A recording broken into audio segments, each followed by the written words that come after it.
All right, guys, quick update here with Josh, my main guy, hanging tight, eating some pizza down by the pond. Here it is. It's been doing some work down here. Josh, tell us about the minks. Very, very fearful. There's a lot of them, but very unique creatures. They're very curious on what we're doing. So You've been tackling the cattails over there. We got the cattails are out of control, and we got to get them under control, and you've been doing a great job of that the last couple of weeks. More than that, more like a month. Yeah, but you've been taking a break on it because, I mean, it's kind of a pain with the water. The water's been up, and it's been kind of hard to get to them, hasn't it? Yeah, that and so many minks, they do not like me being in the cattails. No, they don't. So they can't. Didn't a couple of them come up to you to say hi? Yeah, we're showing their teeth. Yeah. And then we think there's a beaver back there. Is that possible, or a river otter? River otter or beaver? Yeah, we don't know. But I did have someone come out, drive around the pond like a year and a half ago, and he's like, I think you got an otter in the pond. So that's anyway. So we got the osprey, and we've got the cranes, and we've got the blue herons, and we've got the minks, and we've got the snapping turtles, and man, we might as well, it might be what we call Liberty Oak Oasis Zoo. You got me. And you got Josh, but we don't have you in a cage yet, though, so we'll keep you out of the cage. We'll keep you out of the cage. Amen. So absolutely. So you're down here today. You're doing a little. It's a beautiful. Isn't it a beautiful day? Yeah, it's beautiful. Holy, not a stitch of air, not a stitch of breeze.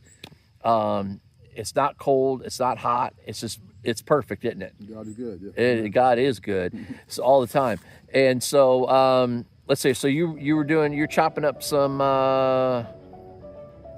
wood, trimming, kind of getting the brush out of the way out of here. We got a little bit, huh? Yeah, we're getting brush piles up. And burning some stuff. But then you come up with okay, we got these decks. We got these two 14 by 14 decks that we're going to get set up for people to come camp on in the spring. And so we got to get them stained, and we're going to do some landscaping treatment underneath so the weeds don't grow up, and just work it up so people can visit and enjoy here. But we got to get these decks stained. So you came up with an idea on how to get these decks stained. So tell us about that. Well, we're going to do black walnut. You soak it in hot water, and the aftermath of that actually has a good stain to the wood. I mean, cool. We'll see what turns out. Cool. So you do like a 5-gallon bucket. 5-gallon bucket, and then you take the black walnut. Do you shell them? You know, because those things come off in like a pod, right? Do you soak soak it in the pod or out of the pod, or how's that work? Just soak it in the pod, because then I go and bust them up, maybe with a drill, like a paint mixer. And it knocks all the shells off.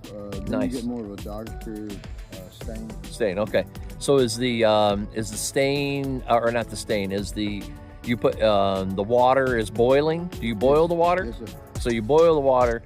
Throw it in there. Do you let it sit for a day, or you let it sit for like 4 hours? Or usually I go ahead and start trying to get a stick, and I'll start smashing. You start immediately. Okay, cool. And then afterwards, then you just whatever the liquid is, then that is actually that creates the stain. Yes. So maybe, I mean, a lot of people know, but I'd never heard of this. I didn't know nothing about it. So I thought it was kind of cool. You guys started talking about it, and I mean, literally, it's either you go and bust up some walnut pods with a stick in boiling water, or I go spend $400 on deck stain. Let's see what I chose.